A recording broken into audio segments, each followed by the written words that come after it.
السلام عليكم ورحمة الله وبركاته. ازيكم يا جماعة؟ أنا أشرف إبراهيم. أهلا وسهلا بيكم في حلقة جديدة معانا النهاردة. إن شاء الله هنتكلم في موضوع يخلي دماغك تتقلب ويهم كل واحد فينا، خاصة لو بتفكر في الاقتصاد والفلوس اللي بنجري وراها كل يوم. الموضوع ده عن ليه الدول مش بتطبع فلوس علشان تسدد ديونها ونبقى أغنياء. تخيل يا صاحبي، دولة كبيرة زي أمريكا أو مصر أو أي بلد عندها ديون بالتريليونات، وفي بنك مركزي عنده ماكينة طباعة فلوس، يعني ضغطة زرار وطلعوا مليارات، سددوا الديون، زودوا الرواتب، بنوا طرق وكباري وخلصوا من الفقر والجوع. بس ليه مش بيعملوا كده؟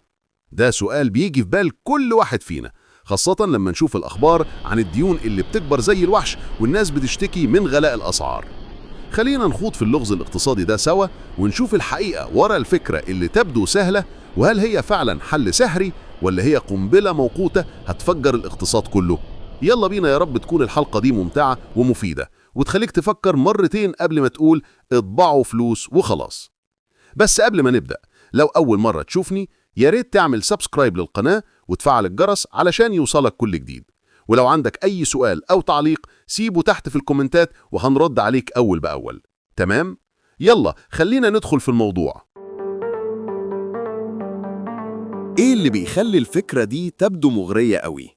لو عايزين نفهم اللغز ده من أوله، لازم نعرف إيه اللي بيخلي الناس تفكر إن طباعة الفلوس حل سهل. ببساطة يا جماعة، الدول دي كلها عندها بنوك مركزية زي البنك المركزي المصري أو الفيدرالي الأمريكي، ودي مسؤولة عن طباعة العملة الرسمية. من أوائل السبعينات بعد اتفاقيات بريتن وودز، الدول بقت عندها سلطة مطلقة تقريباً على طباعة كميات من العملة المحلية بتاعتها بمجرد ضغط زرار على ماكينة الطباعة. يعني مش زي زمان لما كانت العملات مرتبطة بالذهب، دلوقتي تقدر تطبع زي ما انت عايز. فالناس بتقول لو كده ليه الدولة مش بتطبع فلوس تسدد بيها الديون اللي بالمليارات، أو تمول عجز الموازنة، تزود المرتبات، تحل مشكلة البطالة، تبني مشاريع قومية زي طرق وكباري ومحطات كهرباء ومياه. تخيل يا صاحبي لو الحكومة طبعت 100 مليار جنيه قسمتها على الشعب، كل واحد ياخد شوية ونخلص من الفقر.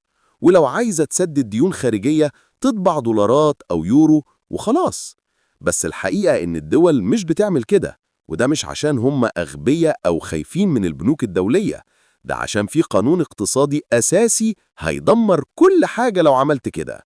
وده اللي هيودينا للقصة البسيطة اللي هتوضح الفكرة. يلا خلينا نحكي قصة بسيطة علشان نفهم ليه الطباعة دي مش حل. هنفترض إن في دولة صغيرة جدا مكونة من 3 أشخاص بس، أحمد ومنار وسعيد. دول الشعب كله، والاقتصاد بتاعهم بسيط قوي. أحمد بيمتلك جنيه واحد، منار أغنى شوية بجنيهين، سعيد الثري بيمتلك 3 جنيهات. إجمالي الفلوس عندهم 6 جنيهات. دلوقتي الدولة دي مش بتنتج حاجة غير أرغفة خبز، والطاقة الإنتاجية بتاعتها محدودة، 6 أرغفة بس في السنة مش أكتر. يعني كل الموارد اللي عند الدولة بتخليها تنتج ال6 أرغفة دول. ولو عايزين ينفقوا فلوسهم كلها على أرغفة الخبز بي، هيحصل إيه؟ سعر الرغيف الواحد هيبقى جنيه واحد، علشان 6 جنيهات على 6 أرغفة يساوي جنيه للرغيف. بس في يوم الحظ ضرب معاهم، وجدوا ماكينة طباعة فلوس قديمة في الشارع.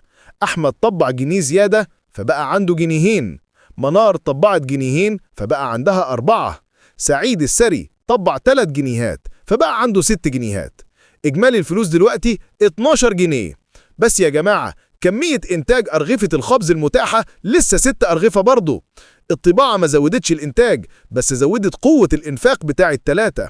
لما راحوا يشتروا ال6 أرغفة بال12 جنيه، إيه اللي حصل؟ سعر الرغيف ارتفع لجنيهين، علشان الطلب زاد والعرض ثابت. الشباب ال3 اشتروا نفس الكمية من الخبز رغم انهم ضعفوا اموالهم، بس الاسعار زادت. يعني تباعة الفلوس عملت ايه؟ رفعت مستوى التضخم وخلت كل حاجة اغلى. هنا القانون البسيط بتاع العرض والطلب بيشتغل. فلوس كتيرة في إيد الناس مقابل سلع محدودة، هيتنافسوا عليها والأسعار هترتفع. الفلوس في حد ذاتها ملهاش قيمة، قيمتها في إنها تشتري سلعة وخدمات. زي لو أنت جعان وقدامك بيتزا واحدة وتقسمها نصين أو 4 قطع، هي نفس البيتزا، مش هتشبع. الطريقة الوحيدة علشان تشبع إنك تعمل بيتزا تانية، يعني زيادة الإنتاج، وده اللي بيخلي الاقتصاد ينمو، مش الطباعة العشوائية.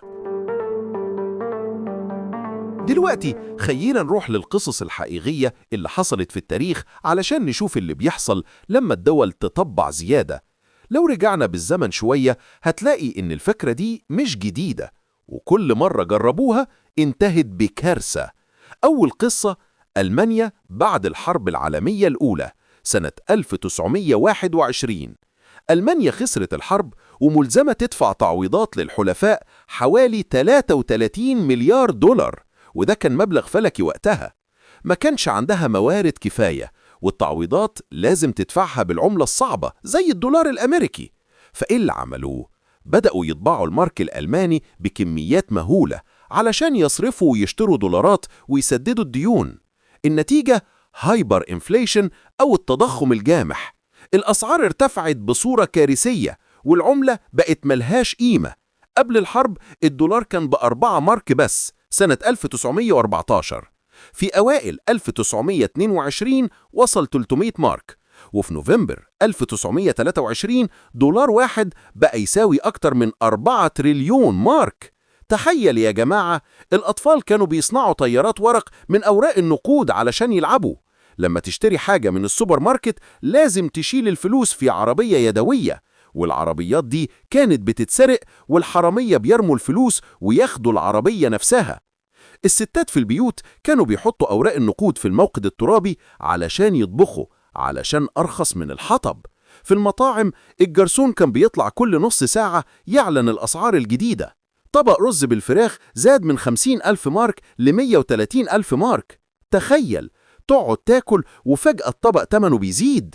في النهاية رجعوا للمقايضة، الناس بتتبادل السلع بدون فلوس، والاقتصاد انهار تماما. الدرس هنا، طباعة الفلوس بدون زيادة إنتاج يساوي تضخم ياكل كل حاجة. قصة تانية أقرب، زيمبابوي سنة 2008. الرئيس روبرت موجابي قال للبنك المركزي شغل الطابعة، مصاريفنا كتير ومحتاجين فلوس. الحكومة شغلت ماكينة طبع الدولار الزيمبابوي علشان تمول النفقات وتسدد الديون. النتيجة تضخم جامح تاني، الأسعار ارتفعت بأكتر من 70 مليار في المية في نوفمبر 2008. يعني لو اشتريت قلم بدولار زيمبابوي واحد بعد سنة بقى 70 مليار دولار. الدولار الأمريكي كان بيساوي 2.6 مليار دولار زيمبابوي. رايح تشتري بيضة من السوبر ماركت 30 مليار دولار زيمبابوي. الحكومة وقفت الطباعة سنة 2009 علشان تكلفة الورق اللي بيطبعوا عليه بقت أغلى من قيمة النقود نفسها، وبدأوا يستعملوا عملات الدول المجاورة زي الراند الجنوبي أفريقي والدولار الأمريكي بشكل أساسي. الاقتصاد انهار والناس بقت تعاني من الجوع والفقر رغم الطباعة اللي كانت المفروض تنقذهم. والمثال الأحدث فنزويلا في السنين الأخيرة لحد 2019.